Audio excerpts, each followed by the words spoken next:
sitting in his hospital room so high up in the upper reaches of the building. When I walk the halls or sit in the room or wander to the waiting room to have a cigarette, it's a gradual turn of the earth outside the windows. Distant plains filled with buildings that have a look of fiction, because from this perspective they flatten out against one another, on into the distance, until there's thousands of windows, each one containing at least one human being that shows no signs of life. And it's all looking like small models of a train set against postcard-perfect reproductions of late winter skies and sunsets, yellow in the sparse clouds and miniature water tanks. And leaning against the glass of the window of his room, I can see dizzily down into the street. I wonder what it is to fall such distances. I'm afraid he's really dying. And when we brought him in here, it was just for some routine test because he wasn't pissing for days. The slightest movement of an arm or leg brought nausea.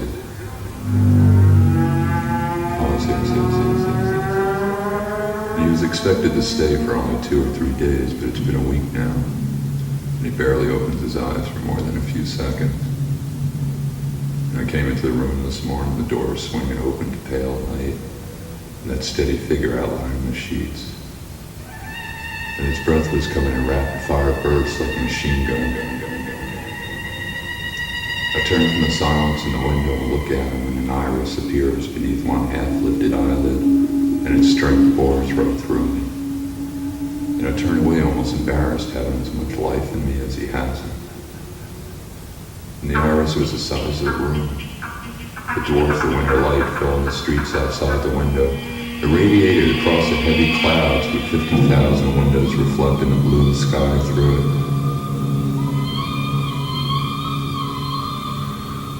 Whales can descend to a depth of 5,000 feet, where they can and must sustain a pressure of 140 tons on every square foot of their bodies.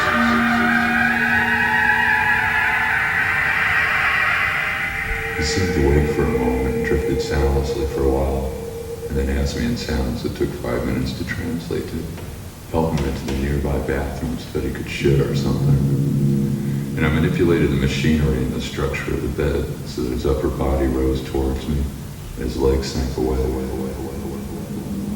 And I placed my hands beneath his back, it was hot and sweaty, and pulled him into a sitting position, and then took one paralyzed leg after the other, pulling him over the side of the bed.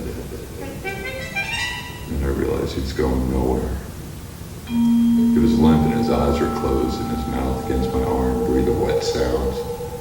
And I felt my body thrumming with the sounds of vessels of blood and muscles contracting, the sounds of aging and of disintegration. The sound of something made ridiculous with language, the sense of love and the sense of fear. I looked into his face. And the irises were expanding and filling the room. Curtains, eyelids shut down over him, lift again and again. And I tried to explain he's too weak to make the trip 3 feet away to the bathroom. And I was suddenly scared and embarrassed again. I'm not strong enough, I said, tilting his head back. And the sounds of nurses and hospital gurneys far away in the halls, but he said nothing.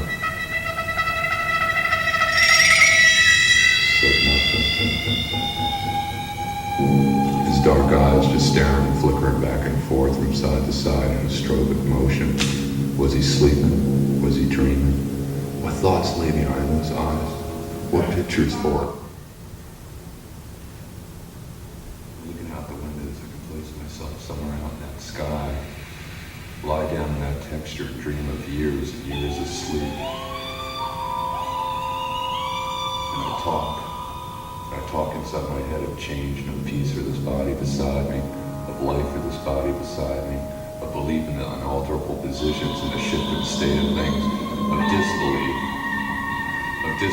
and of need for something to suddenly and abruptly take place.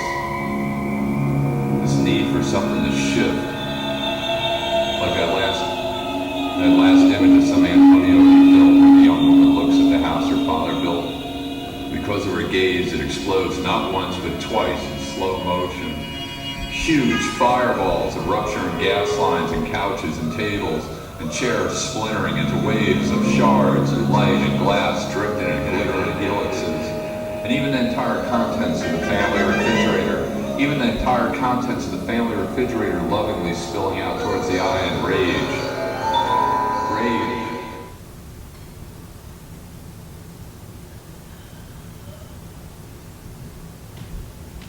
Hey lady, you lady, cursing at your life.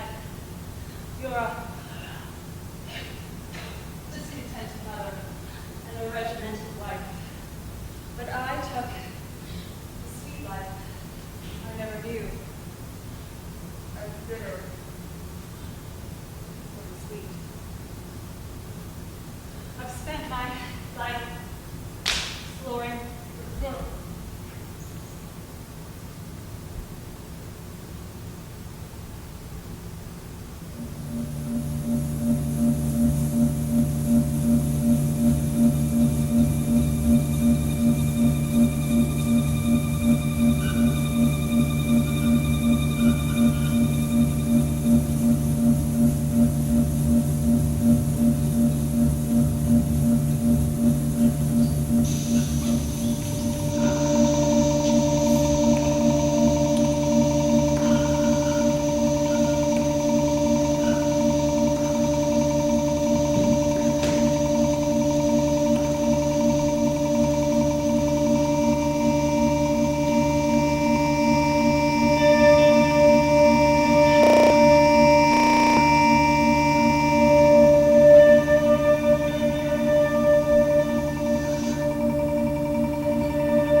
I've spent my life exploring that subtle pouring that costs too much to be free.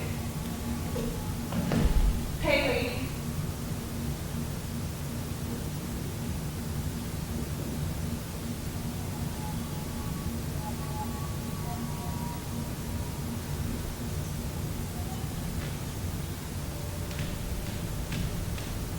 I have the need to tell you why I'm all alone today. I can still see so much of me still living in your won't you be a part of a weary heart that has seen a million lives.